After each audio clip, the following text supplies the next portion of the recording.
I created a lot of anxiety around this because I was like, fuck, is this the new normal? Right. I had all sorts of issues and all sorts of MRIs and specialists and PT and adjustments and traction and this, that, and the other thing. And there are days when I've had trouble getting up and walking. I mean, it's been that bad. Yeah. Terrifying experience with the back.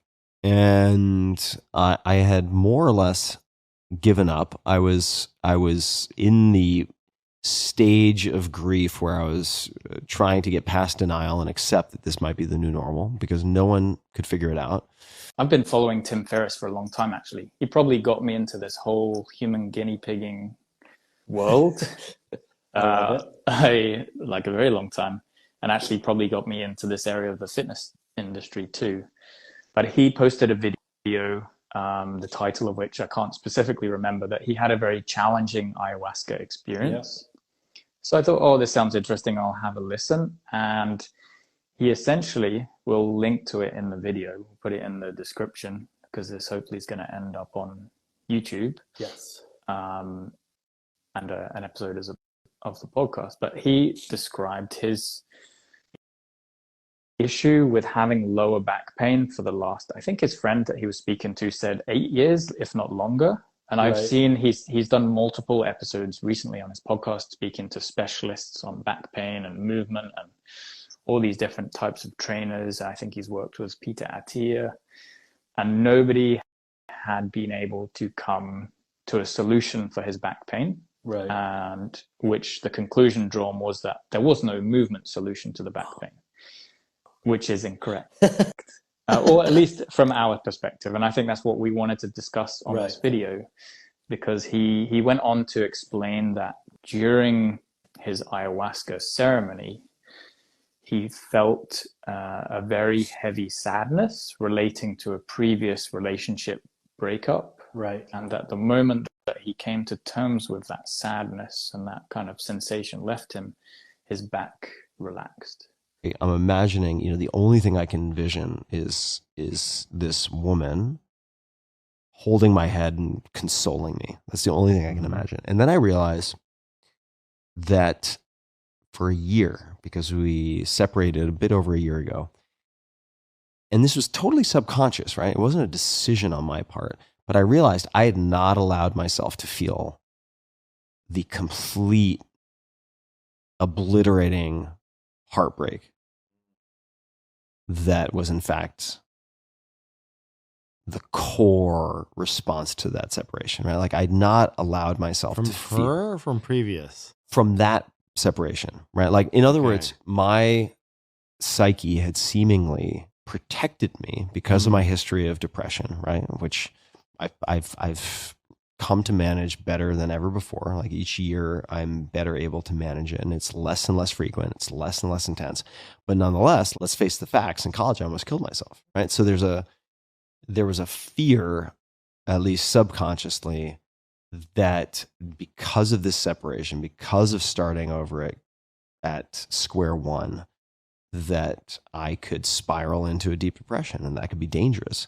So my psyche protected me from that by not letting me feel the sadness, the pain, to the extent that ended up being important, which I realized in this moment. So I allowed myself to soak in it in that moment.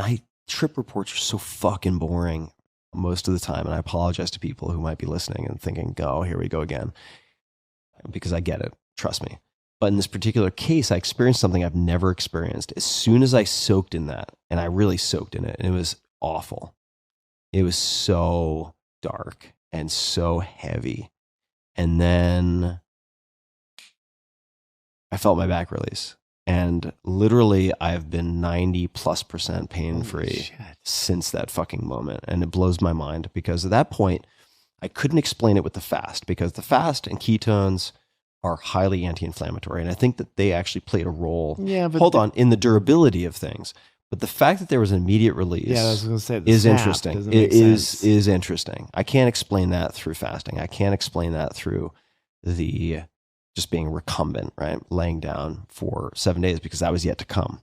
And I would say that I made a tactical error in the last few weeks, which is I was like, fuck, man, like I'm all good. And so I've neglected some of the basic self-care and strengthening and PT, which I think is important because my low back and QL and so on, which are some of the surrounding muscles, have atrophied over the last year of avoiding working with the back. And obviously the work that we've been doing, the work that you've been doing longer than I have on the link between muscular tension and emotions linked to specific muscular tension that people have. And there being very common patterns between individuals. I wanted to have this conversation. I wanted you to explain what your interpretation of that was, hoping that one day maybe he will even watch this video. And go from there. So, obviously we don't understand the inner workings of where that sadness was, and was there anger before, right? So from what I understand with the DMT or ayahuasca, you have sort of these very aggressive sympathetic expressions that take place, from any time. Essentially, when we see low back pain, I always say there's anger that needs to be expressed, and there's things that you need to face that you don't really want to face, right? So considering that he went to all the specialists and there was no structural issues as far as I'm concerned, that I could tell from the video, right? There's no herniations, no fused discs, no degenerative discs. So most of that pain was psychological, right? Most of the stress that is being done as a feedback loop is coming from a psychological perspective. And that's where we've been working together, that due to the feedback loops that we have, that there is no A happens, then B happens, and C happens. It's C can happen, and then A is the result of it. And then, it's constantly bouncing around. There's no one versus the other. So the goal here is to really start to understand that we can use proper physical intensity, in order to get over or overcome these traumas or these issues that could be causing stress. And there are things that sometimes you don't even think about that are causing the discomfort, because it's not on a super ego, cognitive, social spectrum that big of an issue, right? There's not that much of an importance. But that event in your life, for your body, for your system, all of your systems, there was a grave danger in how you perceived the world. And that's what changed. And what ayahuasca allowed him to do is it allowed him to gain perspective by basically opening up the floodgates and seeing everything at once, getting this massive amount of sadness, and then him being, strong enough and being able to overcome it. I don't know what his post ayahuasca recovery was, but we're changing a perception or a reactive mechanism that the body has without changing the person physically, meaning that if any sort of similar threat comes or event happens, the same thing will happen again. We are humans, we are creatures of habit. So if he doesn't do anything to now strengthen and change his belief system and fortify that change in belief system, that growth, that evolution, that's where he's going to start to revert back. And then it's going to go back to, this is a forever type thing, and what can we do? And most of the times is, the surgeries that they're offering or the shots that they're offering aren't necessarily the best as far as long-term solution goes. So that's kind of what we do and what we work on is, I always say slow progress is the best progress. We've seen some amazing changes on, clients. Jody that was on here last year, we'll have to get her on here again because she's fucking killing it right now. She'll be at the next Movement Ayahuasca as well. It's about small progress, and more than anything, allowing the body to have a voice of its own and an understanding that the body is just as important as the cognitive brain. Yeah. And I like what you say about the slow progress. So I don't know if you know this about Tim. So he was planning suicide when he was at college and has depression in his family. And he's always been very afraid about his bouts of depression. Okay. And so we would say that he's more on the sadness driver. Right. When we're talking about how this links to his movement. Right.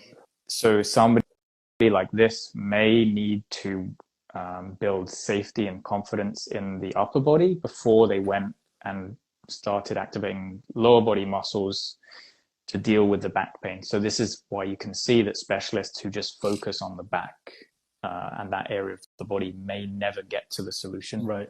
Yeah.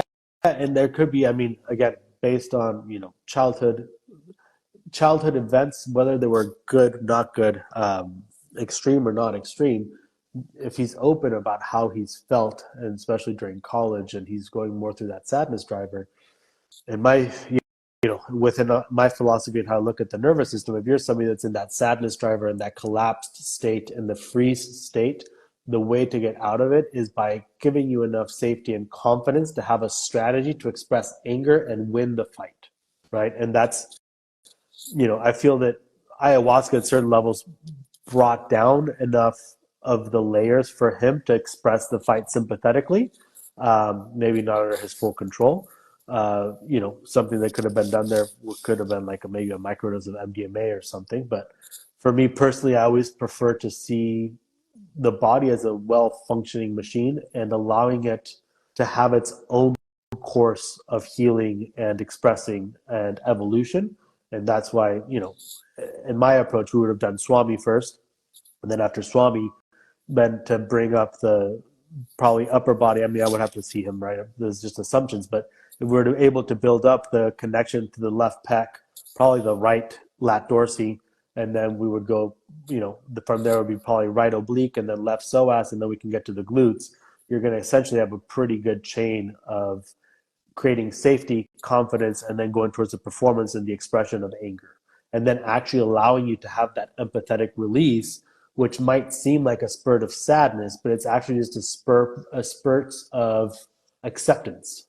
Yeah. And now from there you can actually start to rebuild, because that's the death of the ego and everything that happens with ayahuasca. You have the spurts of sadness because now everything's become clear, but I think there's a big lack of battle that happens physically, and therefore when people are, he's not the first one that's had this, when you have like this big drop and there's trying to find clarity, but there was never a massive physical fight towards it, right? Then it becomes almost too easy. And I think that's probably why you start to have these sort of spurts of sadness and trying to figure out how to make it all work so you can go back and function in society. Yeah. It skews the reality of it. I will probably do another episode on my own experience of ayahuasca. We could do that for the next episode. I always say that I don't want to recommend anything to clients if I've never done it myself. And I also would rather not have these conversations if I have no perspective on that thing that we're talking about. Right. So having done the pharmaceutical ayahuasca and movement ayahuasca, I can at least have a perspective. And so movement ayahuasca is the retreat that you started that runs over 3 to 5 days, that gives people a very similar experience, but within what their body physically can handle. Right. And then it allows them to integrate using those physical tools. And we have the next one that's coming in April in Croatia. And I think maybe there's, I'm going to say half a spot left, but 2 spots left. 2 spots left. There's not many spots left. So if you're interested, reach out, have a conversation, see if it's right for you. I don't think we need to dwell too much other than Tim Ferriss, if you're listening, that's why you had back pain. Yeah. If you want an experience, reach out and speak to we'll fly over us. We'll have a chat. Yeah, it's a and again, I'm not bad mouthing ayahuasca or psychedelics. I think that they have their place. There's definitely a physical fight in it. Yeah. Well, it's a physical submission, or at least from my own perspective, I have no clue. I mean, we'll have to talk about that in the next episode. Yeah. But for me, it's an interesting conversation where who was I having this conversation with? I don't remember, but I was like, there's a reason that only the shamans, or like the high priests were the ones that were doing these psychedelics and then telling the people what to do. Imagine if everybody was on it. It's the same as weed. or alcohol or everything else, right? Like a lot of people are not going to have a good trip, right? Most will, some won't. I think that there's a better way to approach it in a way that you can still have control. And again, for the most part, allowing people to understand that that their body has capabilities that they're not aware of. And sometimes the capabilities are cut short because it's, again, trying to find the best way to survive in its social settings, right? Or in its whatever settings you have around you. And so it's a fight of identities, which we'll have to do another podcast on as well. We have a lot of podcasts lined up. Yeah. But yeah, the goal here is with proper movement and breath. And if you guys have seen the past few clips that I've put up about breathing, there's a reason that you need to breathe and move and create the right amount of tension, because the information that is in the muscles is quite powerful in changing how you perceive the world and the environment around you and inside, right? And your internal environment, how you have your own self-belief. And so there's many reasons for that, but it's I think one of the most powerful tools that if we use proper movement and proper connection to the right muscles, we can overcome, I don't want to be, overconfident, but we can overcome a whole lot. I've had quite a few insane, extreme cases where, again, nobody's had the solution. I kind of just went with my gut and things got better. So, and I think that's also worth, obviously anybody listening that hasn't seen our stuff, there's a video on YouTube called The Best Active Meditation that relates to the Swami. You can give that a go. But I've worked with people who I've sent that video to, and then in person, they're like, that was so much more different, because there's little things, and as the navigator of your ship, as you say, you can help guide somebody where their body is telling you they want to go. Right. And this brings into the importance of having a shaman or a mentor, somebody that you trust who can help guide you without going off the rails, so to speak. Yeah, 100%. Yeah, and I think it's also, talking about willingness and capabilities. That seems to be like my two words. Shout out to Graham, the barefoot sprinter, for bringing that up. He was talking about willingness. I was like, well, there's a lot of willingness, but the capabilities aren't quite there, right? Yeah. And so that's kind of a conversation to have. Is like, sometimes you're very willing to do things, but you're doing them in a passive way, which is the Swami is going to help me gain clarity. It's not the Swami that's going to give you clarity. It's you actively, presently doing Swami. And so, like, I've had clients that are like, well, I just fell asleep. And I was like, well, no, you got bored and you chose not to continue to contract the muscles and to continue to breathe. That's what happened. It's not that it's a bad thing or a good thing. It's what happened. And that's your capability of being present with yourself. You falling asleep is being bored and not wanting to explore what I'm giving you to do, or you don't find important enough to go search for those contractions. Because it's difficult to continuously breathe and create contractions, actively contracting your muscles. And we all zone out. I still zone out. I have better days and worse days. But it requires an amount of presence from the individual to really want to find the connection and understand where their body is in space in a very safe environment, which is scary for a lot of people. Yeah. Well, I guess as well, it's, as you say, it's accepting on that day, maybe you needed to sleep, but also accepting that you learned a lesson that, you should probably sleep more and try and get better sleep, so that when you actually go to the gym or your safe place to do these things, you have enough mental capacity, willingness, and capacity to do it. And then you can learn these lessons going forwards. And it's just an iterative process. Yeah. Cool. I dig it. Well, we'll cut it there. We'll keep it short. But we'll have to do more of these. Maybe we'll do the podcast like this format. I kind of liked it. It's kind of fun. We could do some Q&As and people can start asking questions